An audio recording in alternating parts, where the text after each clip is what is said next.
Getsemaní, y estando en agonía, oraba más intensamente, y era su sudor como grandes gotas de sangre que caían hasta la tierra. Lucas 22, 44. Pocos seres fueron hechos partícipes de las aflicciones de Getsemaní. La mayoría de los discípulos no estaba allí. Carecían de la suficiente madurez en la gracia para ser admitidos a contemplar los misterios de la agonía. Ocupados en sus propios hogares con la fiesta de la Pascua, representan a muchos seres que viven según la letra, pero que son simples bebés y lactantes con respecto al espíritu del Evangelio.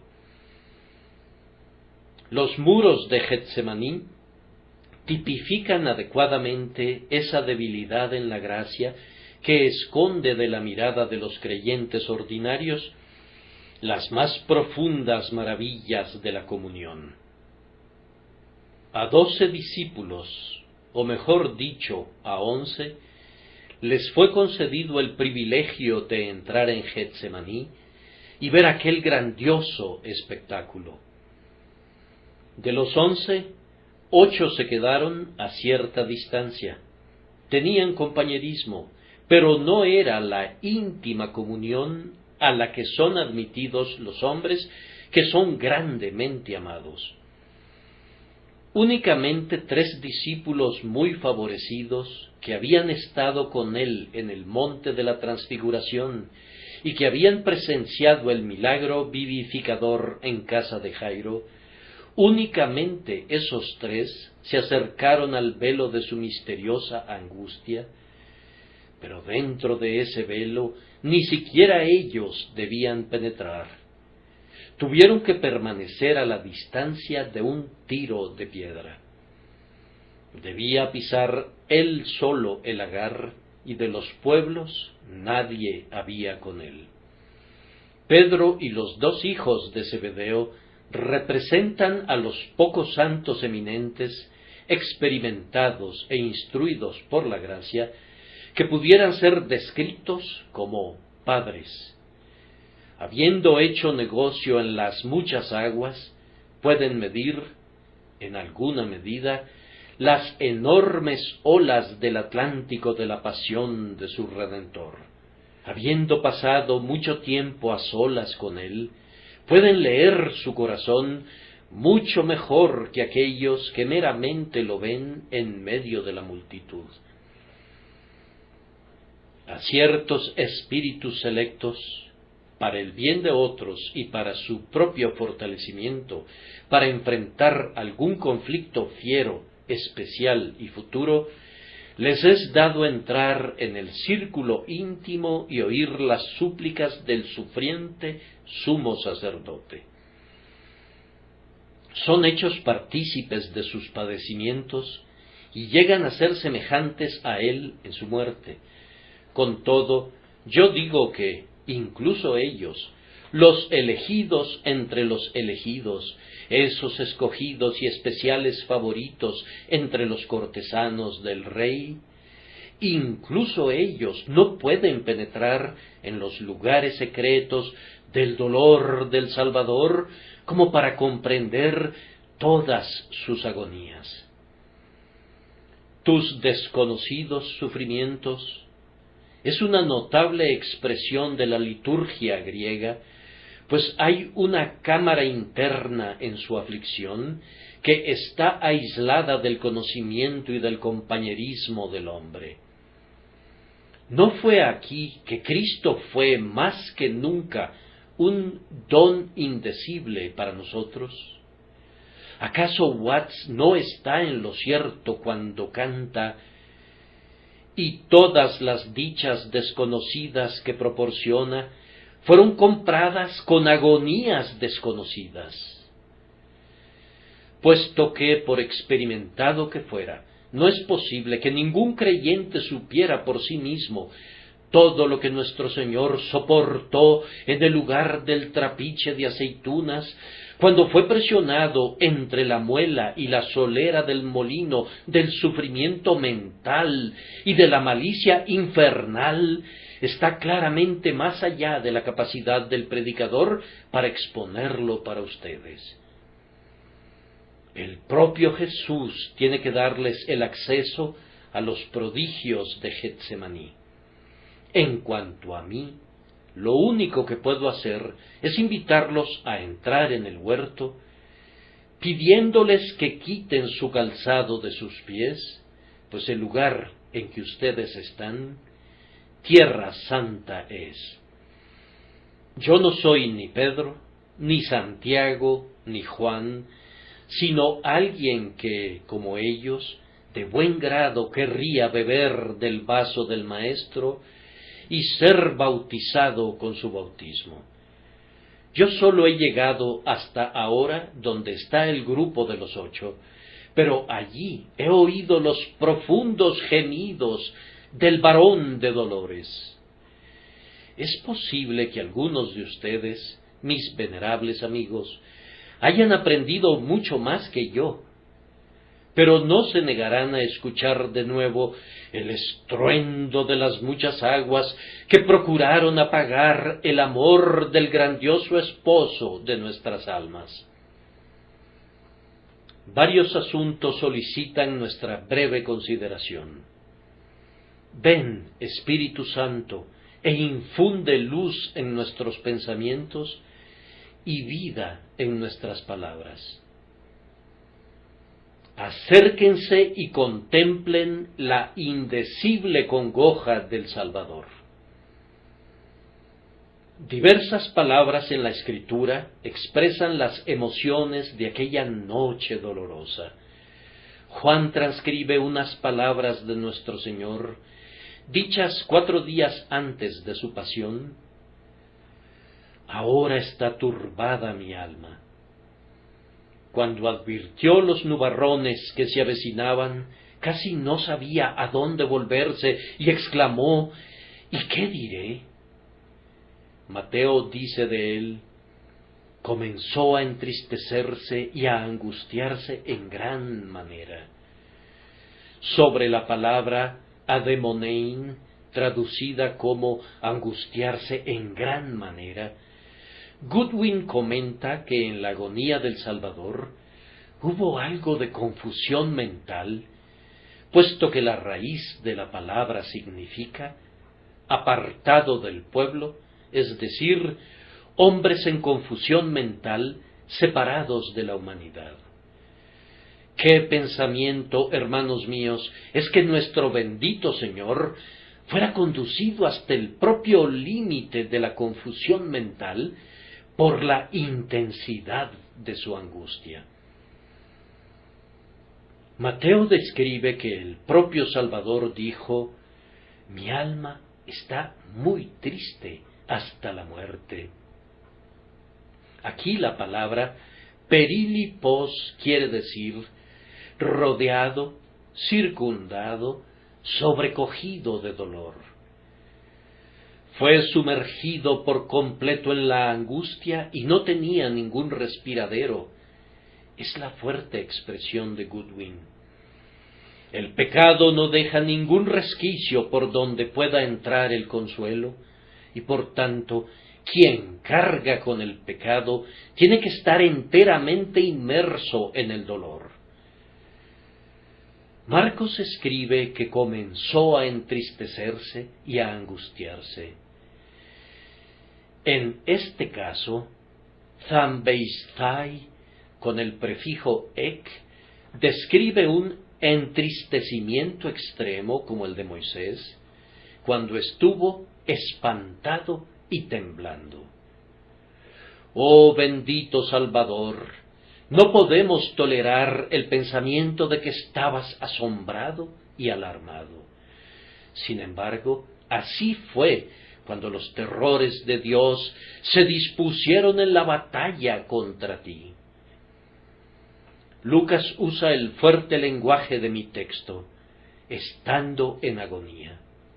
Estas expresiones, cada una de ellas es digna de ser el tema de un sermón, bastan para mostrar que el dolor del Salvador era de un carácter sumamente extraordinario, justificando de sobra la exclamación profética: mirad y ved si hay dolor como mi dolor que me ha venido.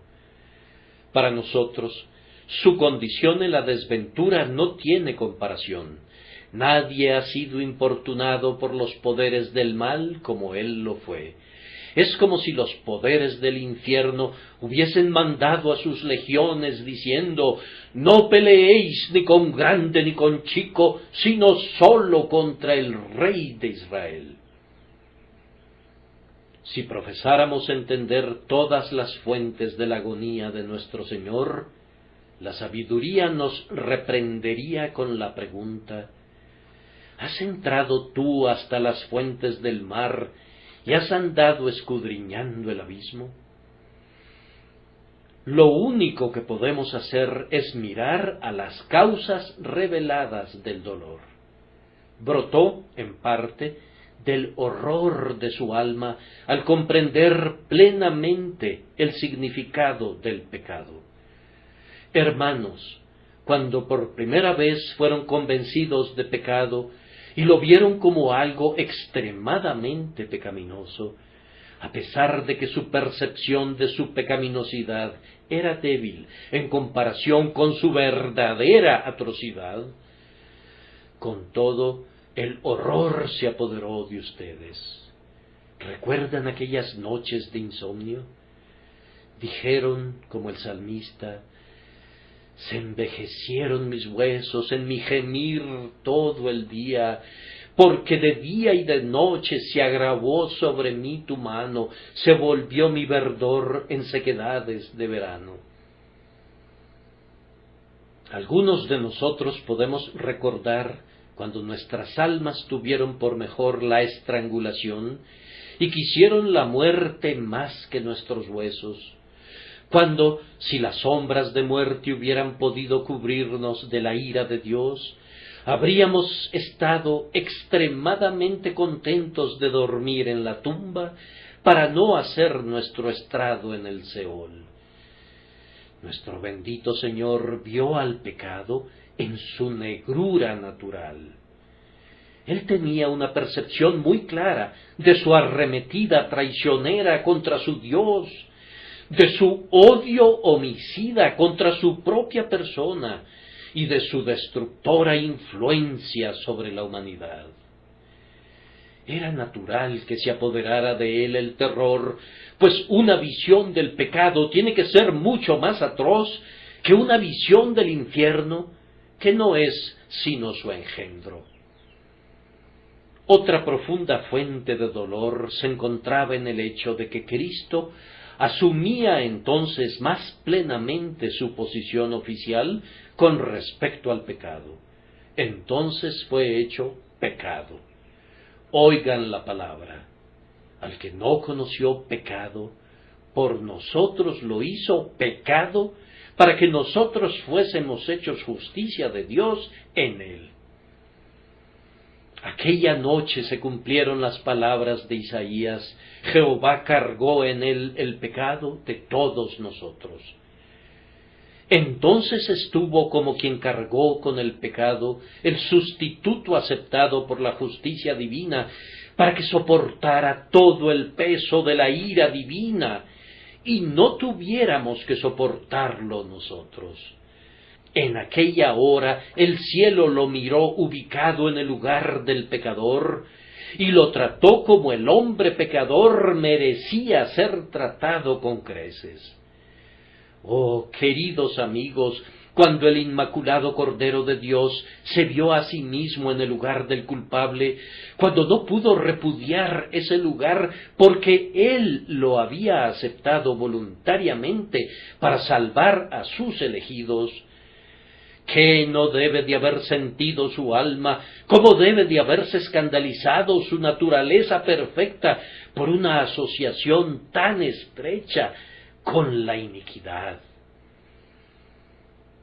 Creemos que en aquel momento Nuestro Señor tenía una clara visión de toda la vergüenza y del sufrimiento de su crucifixión. La agonía no fue sino una de las primeras gotas del tremendo aguacero que se descargó sobre su cabeza. Él vio de antemano la inminente llegada del discípulo traidor, la captura por los alguaciles, los simulacros de juicio ante el Sanedrín y ante Pilato y ante Herodes, los azotes y los golpes, la corona de espinas, las injurias y los esputos.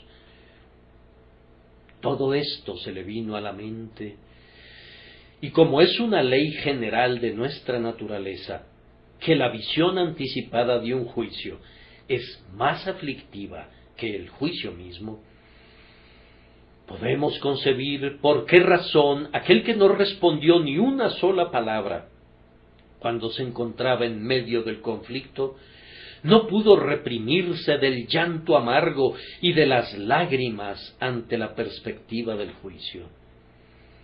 Queridos amigos, si pudieran revivir ante el ojo de su mente los terribles incidentes de su muerte, el acoso a través de las calles de Jerusalén, la crucifixión, la fiebre, la sed y sobre todo el desamparo de su Dios, no pueden sorprenderse de que comenzara a angustiarse y a estar muy entristecido.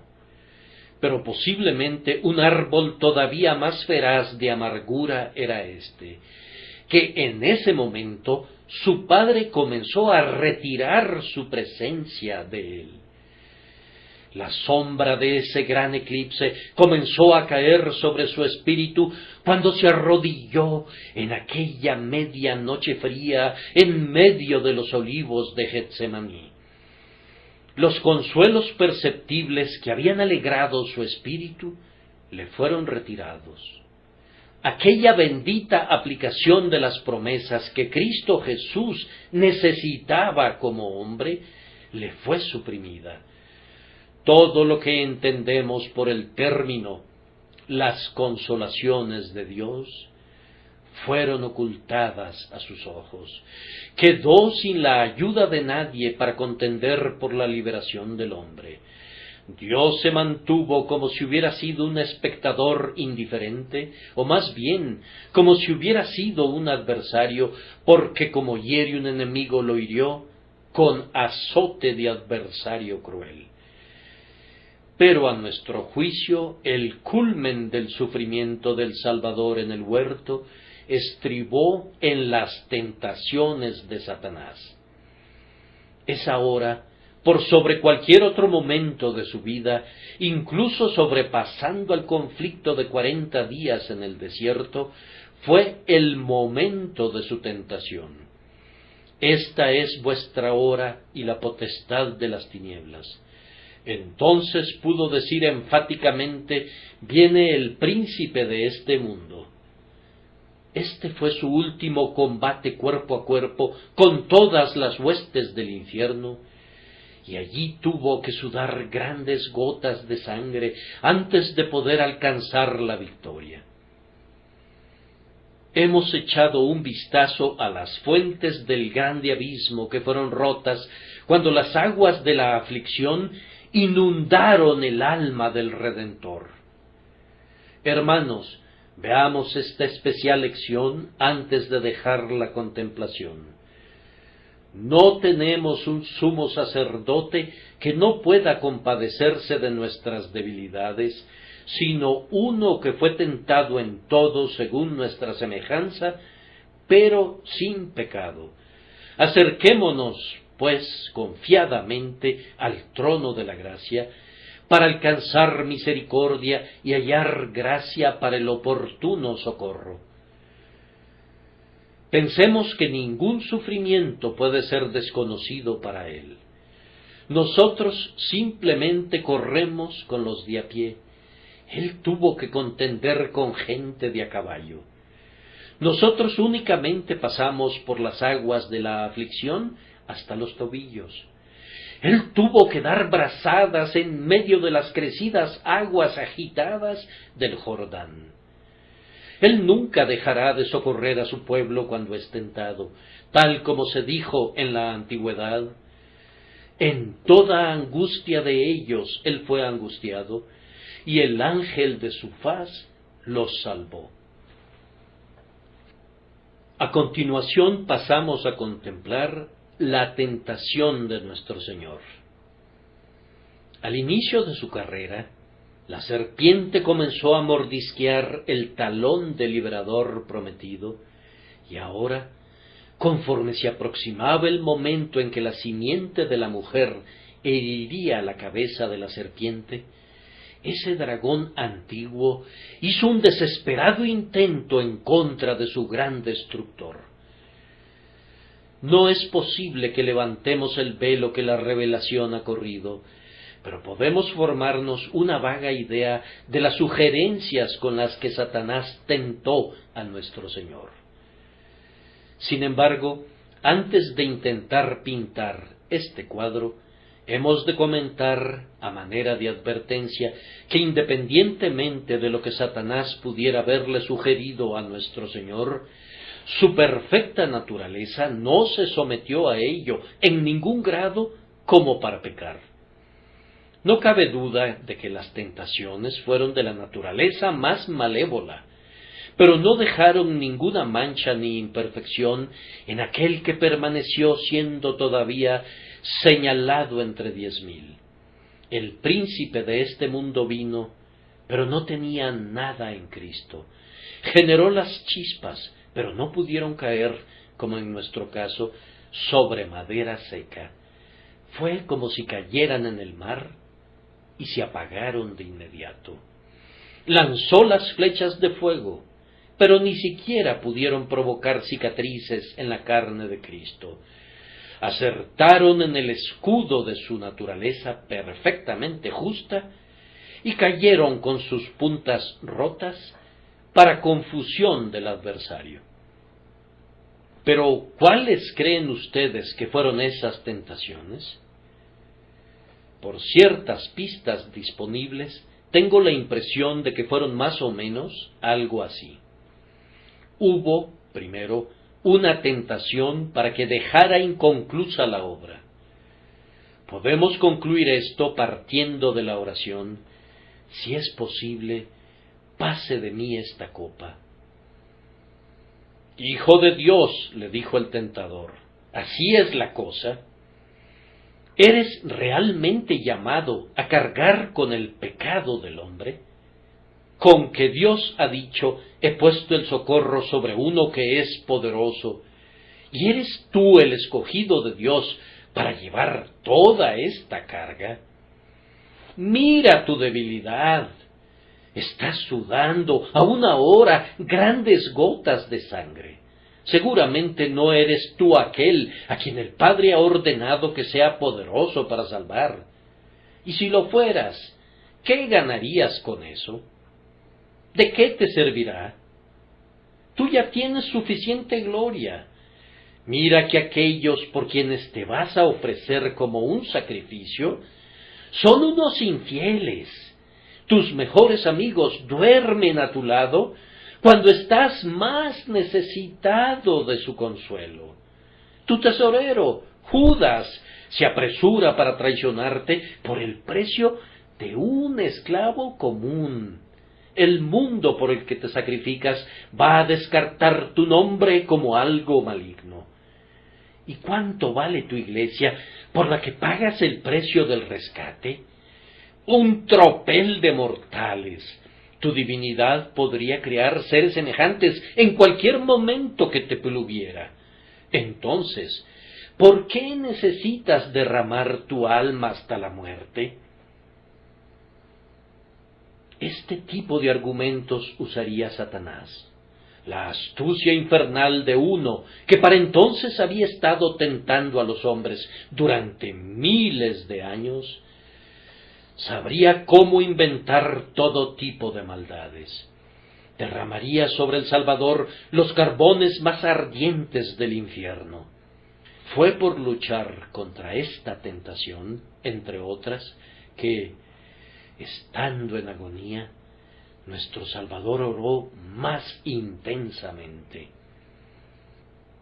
La Escritura deja entrever que nuestro Señor fue asaltado por el temor de que su fuerza no fuera suficiente. Fue oído a causa de su temor reverente. ¿Cómo? Entonces, ¿fue oído? Le fue enviado un ángel que lo fortaleció. Su temor, entonces, probablemente fue producido por un sentido de debilidad. Yo me imagino que el maligno diablo le susurraría al oído: Tú toleras ser castigado por Dios y ser aborrecido por los hombres. El reproche ha quebrantado ya tu corazón. ¿Cómo habrás de soportar ser puesto en vergüenza públicamente y ser llevado fuera de la ciudad como algo inmundo? ¿Cómo soportarás ver llorar a tus allegados y ver el corazón quebrantado de tu madre cuando estén al pie de tu cruz? Tu espíritu delicado y sensible se acobardará ante eso. En cuanto a tu cuerpo, ya está enflaquecido. Tus largos ayunos te han debilitado mucho. La muerte hará presa de ti mucho antes de que tu obra sea cumplida. Seguramente fracasarás. Dios te ha desamparado. Ahora te perseguirán y te apresarán. Entregarán tu alma al león y tu vida al poder del perro. Luego le pintaría todos los sufrimientos de la crucifixión y le diría: ¿estará firme tu corazón? ¿Serán fuertes tus manos en los días en que el Señor proceda contra ti?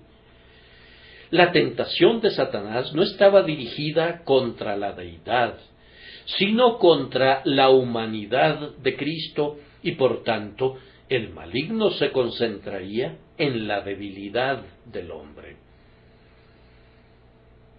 ¿Acaso tú mismo no dijiste: yo soy gusano y no hombre, oprobio de los hombres y despreciado del pueblo? ¿Podrás resistir cuando las nubes de la ira se junten a tu alrededor? La tempestad seguramente hará naufragar todas tus esperanzas. No puede ser. Tú no podrás beber de este vaso, ni ser bautizado con este bautismo. De esta manera, creemos, fue tentado nuestro Maestro. Pero miren, Él no cede. Estando en una agonía, la palabra significa en una lucha. Él lucha con el tentador igual que Jacob con el ángel. No, dice él, no seré sometido por las burlas dirigidas en contra de mi debilidad. Yo soy fuerte en la fortaleza de mi deidad y voy a vencerte. Con todo, la tentación fue tan terrible que, para dominarla, su depresión mental le provocó un sudor como grandes gotas de sangre que caían hasta la tierra.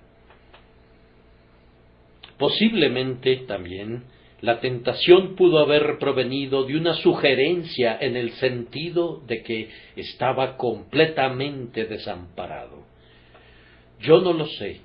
Tal vez pudiera haber tribulaciones más severas que esta, pero seguramente esta es una de las peores: ser abandonado por completo. Mira, le dijo Satanás, mientras siseaba entre dientes, mira, ahora no tienes ningún amigo. Mira a lo alto, al cielo, y verás que tu Padre cerró contra ti su corazón. Ni un solo ángel en los atrios de tu Padre extenderá su mano para ayudarte. Mira por allá, y ni uno solo de aquellos espíritus que honraron tu nacimiento intervendrá para proteger tu vida. Todo el cielo es falso para ti. Te has quedado solo. Y en cuanto a la tierra, ¿acaso no están todos los hombres sedientos de tu sangre? ¿No estará contento el judío al ver tu carne traspasada por los clavos? ¿Y no sentirá un placer maligno el romano cuando tú, el rey de los judíos, estés clavado en la cruz? Tú no tienes ningún amigo entre las naciones. Los altos y poderosos se burlan de ti, y los pobres te sacan sus lenguas en son de escarnio.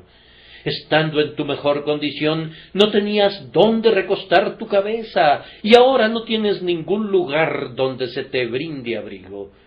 Mira a los compañeros con los que juntos te comunicabas dulcemente los secretos. ¿Para qué sirven?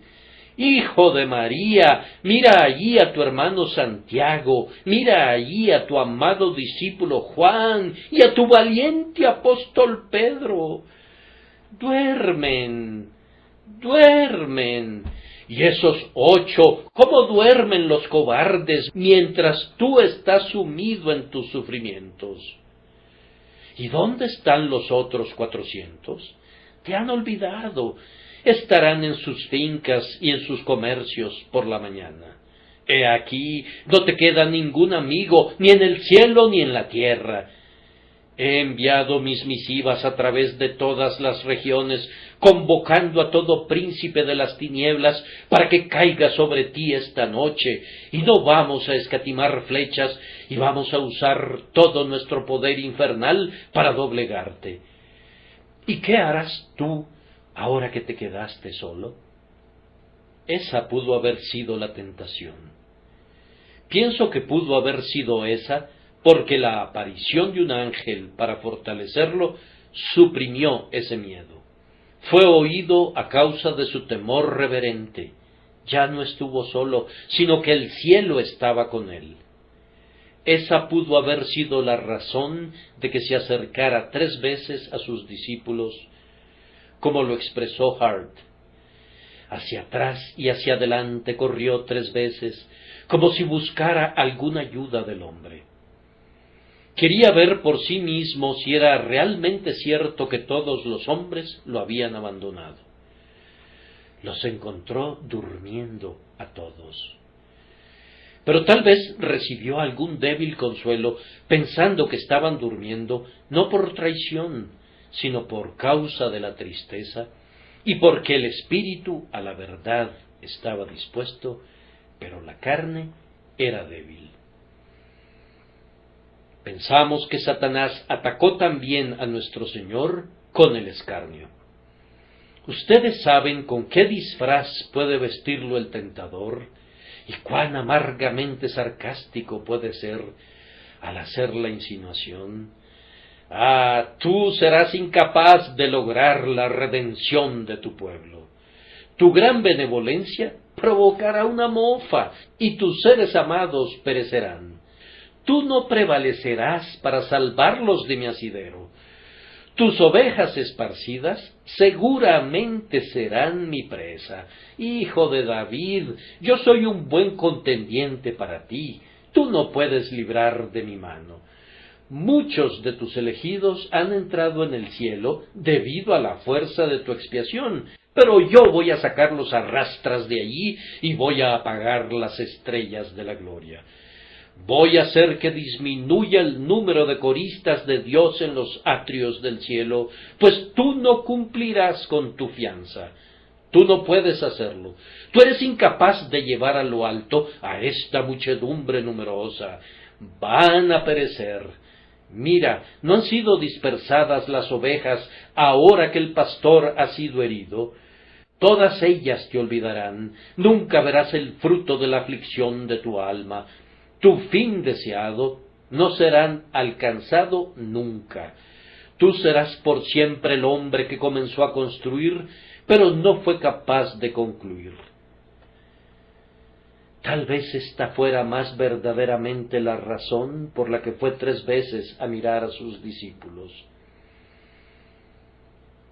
Seguramente han visto a alguna madre parecida a esta.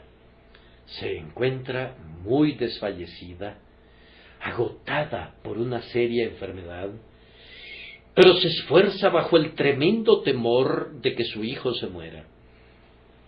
Se ha levantado de su cama en la que su enfermedad la ha relegado, para darse un breve descanso. Contempla ansiosamente a su hijo. Advierte el más leve signo de recuperación, pero ella misma está muy enferma y no puede permanecer más de un instante fuera de su cama. No puede dormir. Se da vueltas agitadamente, pues sus pensamientos divagan. Se levanta para revisar de nuevo. ¿Cómo te encuentras, hijo mío? ¿Cómo te encuentras? ¿Son menos violentas esas palpitaciones de tu corazón? ¿Se ha estabilizado tu pulso? Pero, ¡ay! Ella está desfallecida y tiene que regresar de nuevo a su cama, y sin embargo no puede descansar. Regresa una y otra vez para vigilar a su ser querido. Me parece a mí que así miraba Cristo a Pedro y a Santiago y a Juan, como si dijera: no todos se han perdido todavía, quedan 3. Y viéndolos como el tipo de toda la iglesia, parecía decir: no, voy a vencer, voy a tener el dominio, voy a luchar incluso hasta la sangre, voy a pagar el precio del rescate y voy a librar a mis amados de su enemigo. Me parece que esas fueron sus tentaciones. Si pueden hacerse una idea más completa de lo que fueron esas tentaciones que difieren de estas, me dará mucho gusto que lo hagan. Con esta última lección dejo el punto. Oren para que no entren en tentación. Esta es la propia expresión de Cristo, es su propia conclusión derivada de esta tribulación. Todos ustedes han leído, queridos amigos, la escena que pinta John Bunyan respecto a la lucha de Cristiano con Napoleón. Ese maestro de la pintura lo ha bosquejado de una manera muy vívida. Dice que este doloroso combate duró media hora hasta que Cristiano estaba casi exhausto. No ofreció buen semblante hasta que advirtió que había herido a Napoleón con su espada de 2 filos. Entonces sonrió, miró a lo alto y vio el espectáculo más terrible que jamás había visto. Ese es el significado de la oración: no nos metas en tentación. Oh, ustedes que van temerariamente a donde son tentados, oh, ustedes que oran pidiendo aflicciones, y he conocido a algunos que son lo suficientemente necios para hacerlo, ustedes que se ponen a sí mismos donde tientan al diablo para que los tiente, pongan atención al propio ejemplo del Maestro. Él suda grandes gotas de sangre cuando es tentado. Oh, pídanle a Dios que los libre de una tal tribulación. Oren pidiendo esta mañana y cada día: no nos metas en tentación. Contemplen, amados hermanos, el sudor sangriento. Leemos que era su sudor como grandes gotas de sangre. Debido a esto, unos cuantos escritores han supuesto que el sudor no era realmente sangre, sino que tenía la apariencia de sangre. Esa interpretación, sin embargo, ha sido rechazada por la mayoría de los comentaristas desde San Agustín en adelante, y generalmente se afirma que la palabra como no sólo expresa la semejanza a la sangre, sino que expresa que era real y literalmente sangre. Encontramos el uso de esa misma palabra en el texto: vimos su gloria, gloria como del unigénito del Padre. Ahora bien, claramente eso no quiere decir que Cristo era como el unigénito del Padre, puesto que lo es realmente. De tal manera que, en general, esta expresión de la Santa Escritura indica no una mera semejanza con algo, sino la cosa misma. Creemos, entonces, que Cristo sudó realmente sangre. Este fenómeno, aunque es algo inusual, ha sido comprobado en otras personas. Hay varios casos registrados, algunos en los viejos libros de medicina de Galeno y otros de fechas más recientes, de personas que después de una prolongada debilidad, por miedo a la muerte, han sudado sangre. Pero este caso es enteramente único en su género por varias razones. Si se dan cuenta, no sólo sudó sangre, sino que la sudó en grandes gotas. La sangre se solidificó formando grandes coágulos. No puedo expresar mejor lo que se quiere significar que mediante la palabra gotas, gotas grandes y pesadas. Eso no se ha visto en ningún caso. Se han conocido algunas leves efusiones de sangre en casos de personas que están debilitadas con anterioridad, pero nunca grandes gotas. Cuando se dice que caían hasta la tierra, eso muestra su copiosidad, de manera que no sólo permanecían en la superficie y eran absorbidas por sus ropas hasta teñirlo de rojo, como la vaca alazana que era sacrificada en ese preciso lugar, sino que las gotas caían a la tierra. En eso no tiene rival. Era un hombre que gozaba de buena salud y sólo contaba con unos 30 y tantos años de edad, y trabajaba sin ningún miedo a la muerte. Pero la presión mental que se originó en su lucha con la tentación y la aplicación de toda su fuerza con el fin de frustrar la tentación de Satanás, infundió en su cuerpo una excitación tan preternatural que sus poros expulsaron grandes gotas de sangre que cayeron a la tierra. Esto demuestra cuán tremendo debe de haber sido el peso del pecado, pues fue capaz de aplastar de tal manera al Salvador que destiló gotas de sangre. Esto demuestra también, hermanos míos, el tremendo poder de su amor. Es una excelente observación del viejo Isaac Ambrose que la goma que exuda del árbol que no es cortado es siempre la mejor. Ese precioso árbol, el alcanforero, produjo las especias más dulces cuando fue herido por los látigos llenos de nudos y cuando fue perforado por los clavos en la cruz.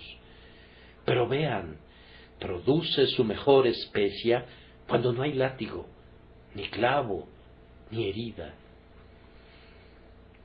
Esto expone el carácter voluntario de los sufrimientos de Cristo, puesto que aun sin la intervención de una lanza, la sangre fluía libremente.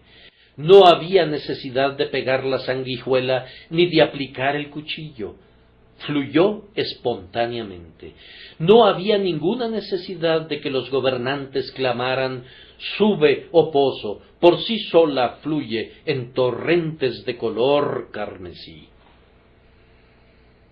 Carísimos amigos, si los hombres sufren algún terrible dolor de cabeza, yo no estoy familiarizado con los temas médicos. Aparentemente la sangre fluye al corazón. Las mejillas se ponen pálidas. Viene un desvanecimiento. La sangre fluye al interior como para nutrir al hombre interior mientras atraviesa su prueba. Pero vean a nuestro Salvador en su agonía. Está tan completamente ajeno de sí que en vez de que su agonía impulse su sangre al corazón para alimentarlo, la impulsa fuera para regar la tierra. La agonía de Cristo, en la medida que lo derrama a Él sobre la tierra, prefigura la plenitud de la ofrenda que hizo por los hombres. ¿No perciben, hermanos míos, cuán intensa debe de haber sido la lucha por la que pasó, y no oyen su voz para ustedes? aún no habéis resistido hasta la sangre combatiendo contra el pecado. A algunos de nosotros nos ha tocado experimentar severas tentaciones. De otra manera no sabríamos cómo enseñar a otros, tan severas que al luchar contra ellas ha brotado en nuestra frente un sudor pegajoso y frío. Nunca olvidaré aquel lugar. Era un sitio solitario. Allí, meditando en mi Dios, una terrible ráfaga de blasfemia cubrió mi alma, al punto que hubiera preferido la muerte a esa prueba, y caí de rodillas al instante en el lugar, pues la agonía era terrible, mientras llevaba mi mano a mi boca para impedir que dijera las blasfemias. Una vez que se le permite a Satanás que los pruebe realmente con una tentación a blasfemar, nunca lo olvidarán, aunque vivan lo suficiente para que sus cabellos se tornen blancos. O si le permiten que los ataque con alguna lascivia, aunque odien y desprecien su simple pensamiento y prefirieran perder su brazo derecho antes que entregarse a ella, con todo vendrá y los acosará, y los perseguirá y los atormentará. Luchen contra eso hasta sudar, hermanos míos, sí, hasta sudar sangre. Ninguno de ustedes debería decir: no pude evitarlo, fui tentado. Prefieran resistir hasta sudar sangre antes que pecar. No me digan: me vi tan presionado por eso, se adaptó tanto a mi temperamento natural que no pude evitar caer en la tentación. Miren al gran apóstol y sumo sacerdote de su profesión, y suden mejor hasta la sangre, en vez de ceder ante el gran tentador de sus almas. Oren para no caer en tentación, de manera que cuando entren en ella puedan decir con confianza: Señor, yo no busqué esto, por tanto, ayúdame a vencerla por causa de tu nombre. En cuarto lugar, quiero que noten la oración del Salvador. Queridos amigos, cuando somos tentados y deseamos vencer, la mejor arma que tenemos es la oración. Cuando no puedan usar la espada y el escudo, hagan uso de la famosa arma de toda oración. Eso hizo el Salvador de ustedes. Consideremos su oración. Fue una oración solitaria. Se apartó incluso de sus 3 mejores amigos a una distancia de un tiro de piedra. Creyente, especialmente en la tentación, entrégate a mucha oración solitaria. Así como la oración privada es la llave para abrir el cielo, es también la llave para cerrar las puertas del infierno. Así como es un escudo para proteger, es también la espada usada para luchar contra la tentación. No bastará la oración familiar, ni la oración social, ni la oración en la iglesia. Todas esas oraciones son muy valiosas, pero la mejor especia triturada ha de humear en tu incensario, en tus devociones privadas, donde ningún oído oye excepto Dios. Retírate a la soledad si quieres vencer. Observen también que fue una oración humilde. Lucas dice que él se arrodilló, pero otro evangelista nos informa que se postró rostro en tierra. ¿Cómo? ¿Acaso el rey se postra rostro en tierra? ¿Dónde entonces tiene que estar tu lugar, tú que eres un humilde siervo del gran maestro? ¿Acaso cae de bruces al suelo? ¿Dónde entonces te postrarás tú? ¿Qué polvo y qué cenizas habrán de cubrir tu cabeza? ¿Qué cilicio ceñirá tus lomos? La humildad nos proporciona un buen punto de apoyo en la oración. No hay esperanza de una prevalencia real con el Dios que abate al soberbio, a menos que nos humillemos para que Él nos exalte a su debido tiempo. Además, fue una oración filial. Mateo lo describe diciendo, Padre mío, y Marcos dice, Abba, Padre. Encontrarán que argumentar la adopción es siempre una fortaleza en el día de la tribulación. De ahí que la oración en la que escrito está, no nos metas en tentación, mas líbranos del mal, comience con Padre nuestro que estás en los cielos. Supliquen como un niño. Ustedes no tienen ningún derecho como súbditos, perdieron todo derecho por su traición, pero nada puede justificar que un niño pierda el derecho a la protección de un padre. Entonces no se avergüencen de decir, Padre mío, escucha mi clamor. Además, observen que fue una oración perseverante. Él oró 3 veces usando las mismas palabras. No se contenten hasta que prevalezcan. Sean como la viuda importuna, cuyas continuas visitas lograron lo que su primera petición no pudo conseguir. Perseveren en la oración, velando en ella con acción de gracias. Adicionalmente, vemos cómo ardía hasta ponerse al rojo vivo. Fue una oración intensa. Oraba más intensamente. ¡Qué gemidos emitió Cristo! ¡Qué lágrimas brotaron de esas profundas fuentes de su naturaleza! Eleven una intensa suplicación si quieren prevalecer contra el adversario. Y por último, fue una oración de resignación. Pero no sea como yo quiero, sino como tú. Cedan ustedes y Dios cederá. Que sea como Dios quiera, y Dios querrá lo que sea para lo mejor.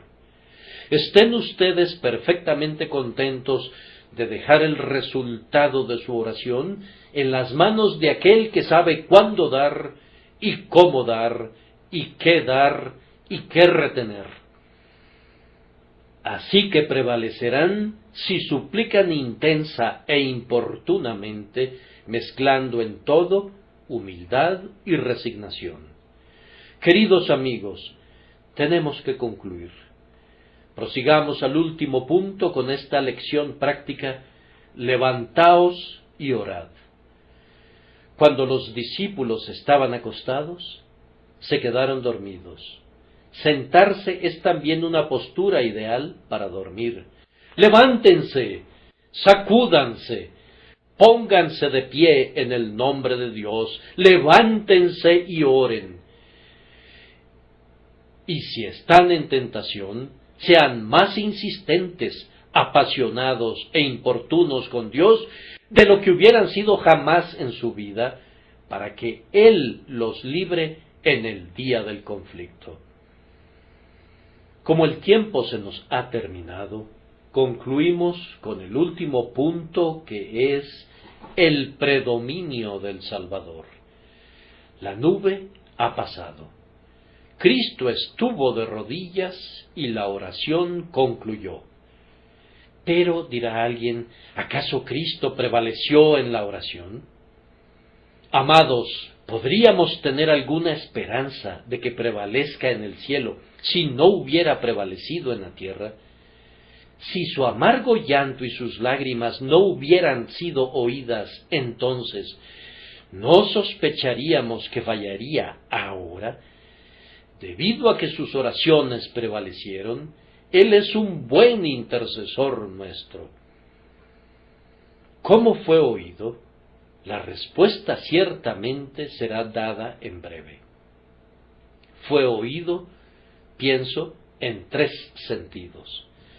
La primera respuesta positiva que fue dada es que su mente quedó apaciguada de repente. ¿Qué gran diferencia hay entre mi alma está muy triste, su premura yendo de un lado a otro, la triple repetición de su oración, la singular agitación que le sobrevino? ¿Qué contraste entre todo eso?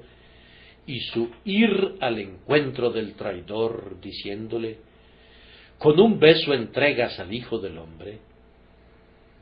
Antes era semejante a un mar embravecido, y ahora estaba tan tranquilo como cuando él mismo dijo: calla, enmudece, y las olas se aquietaron.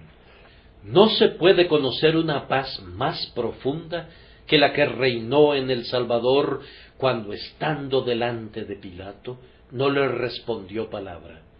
Está tranquilo hasta el final, tan calmado como si fuese su día de triunfo, más bien que su día de tribulación. Ahora bien, yo creo que esto le fue concedido en respuesta a su oración. Tal vez experimentaba sufrimientos más intensos, pero su mente estaba apaciguada entonces como para enfrentarlos con mayor determinación. Hay algunos hombres que cuando oyen por primera vez los disparos en una batalla, están trepidantes, pero conforme la batalla crece y el peligro aumenta, se tranquilizan y tienen nuevamente dominio de sí, a pesar de que puedan estar heridos, desangrándose o muriéndose. Están tan tranquilos como una noche de verano. La primera oleada de problemas desaparece y pueden enfrentar al enemigo en paz. Así el Padre oyó el clamor del Salvador e infundió una paz tan profunda en su alma que fue como un río y su justicia como las olas del mar. A continuación, nosotros creemos que recibió respuesta de Dios, ya que fue fortalecido por medio de un ángel. ¿Cómo se llevó a cabo eso? No lo sabemos. Probablemente fue por lo que el ángel le dijo, o probablemente fue por lo que hizo. El ángel pudo haber susurrado las promesas, o pudo haber representado ante el ojo de su mente la gloria de su éxito. Pudo haber bosquejado su resurrección. Pudo haber retratado la escena cuando sus ángeles le traerían sus carros desde lo alto para llevarlo a su trono. Pudo haber revivido ante él el recuerdo del tiempo de su advenimiento, el porvenir, cuando dominará de mar a mar y desde el río hasta los confines de la tierra, y así lo habría fortalecido. O quizás, por algún método desconocido, Dios envió tal poder a nuestro Cristo, que había sido como Sansón con sus guedejas rapadas, que recibió de repente toda la fortaleza y la majestuosa energía requeridas para la terrible lucha. Entonces salió del huerto sin decir más: yo soy gusano y no hombre, sino fortalecido con un poder invisible que lo hizo un digno contendiente para enfrentar a todos los ejércitos que le rodeaban. Un ejército lo había acometido como a Gad en la antigüedad, mas él acometió al fin. Ahora podía irrumpir en medio de una tropa, podía saltar un muro. Dios había enviado una fuerza de lo alto por medio de su ángel y había fortalecido al hombre Cristo para la batalla y para la victoria.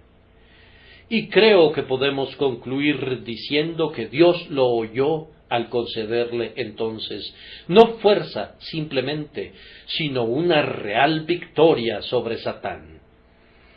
Yo no sé si lo que Adam Clarke supone es lo correcto, es decir, que en el huerto Cristo pagó más del precio de lo que pagó incluso en la cruz. Pero yo estoy muy convencido que son insensatos los que se meten en tal refinamiento, que piensan que la expiación fue realizada en la cruz y únicamente ahí. Nosotros creemos que se realizó en el huerto, así como también en la cruz. Y me parece que en el huerto fue consumada una parte de la obra de Cristo, completamente consumada, y ese fue su conflicto con Satán. Yo concibo que Cristo tuvo que experimentar más bien entonces la ausencia de la presencia de su Padre y los ultrajes del pueblo y de los hijos de los hombres que las tentaciones del demonio. Pienso en verdad que esas tentaciones terminaron cuando se levantó después de estar de rodillas en oración, cuando se levantó del suelo donde calcó su semblante en la arcilla con gotas de sangre. La tentación de Satanás había terminado entonces, y podría haber dicho respecto a esa parte de la obra: consumado es. La cabeza del dragón ha sido triturada. Lo he vencido. Tal vez, en esas pocas horas que Cristo pasó en el huerto, se concentró y se disipó toda la energía de los agentes de la iniquidad. Tal vez, en ese conflicto, todo lo que la astucia podía inventar, todo lo que la malicia podía idear, todo lo que la práctica infernal podía sugerir, fue probado en Cristo, estando el diablo libre de sus cadenas para ese propósito, ya que Cristo había sido entregado a él, como lo fue Job, para que pudiera tocarlo en sus huesos y en su carne, sí, tocarlo en su corazón y en su alma, y vejarlo en su espíritu. Pudiera ser que cada demonio en el infierno y cada diablo del abismo hubieran sido convocados cada uno para dar paso a su propio rencor y para derramar conjuntamente su energía y su malicia sobre la cabeza de Cristo. Y allí estaba él, y podría haber dicho al ponerse de pie para enfrentar al siguiente adversario: un demonio en forma de hombre, Judas, vengo en este día de Bosra con vestidos rojos de Edom, he hollado a mis enemigos y los vencí de una vez por todas. Ahora voy a cargar con el pecado del hombre y con la ira de mi Padre, y voy a completar la obra que me ha encomendado. Si así fuera, entonces Cristo fue oído a causa de su temor reverente. Él temía la tentación de Satanás y fue librado de ella. Temía su propia debilidad y fue fortalecido. Temía su propia trepidación mental y fue apaciguado. ¿Qué diremos entonces en conclusión sino esta lección? ¿No dice: todo lo que pidiereis en oración, creyendo, lo recibiréis? Entonces, si sus tentaciones alcanzan la altura y la fuerza más tremendas, aún así aférrense a Dios en oración y prevalecerán. Pecador convicto, este es un consuelo para ti. Santo atribulado, esta es una dicha para ti. La lección de esta mañana es para todos y para cada uno de nosotros. Orad para que no entréis en tentación.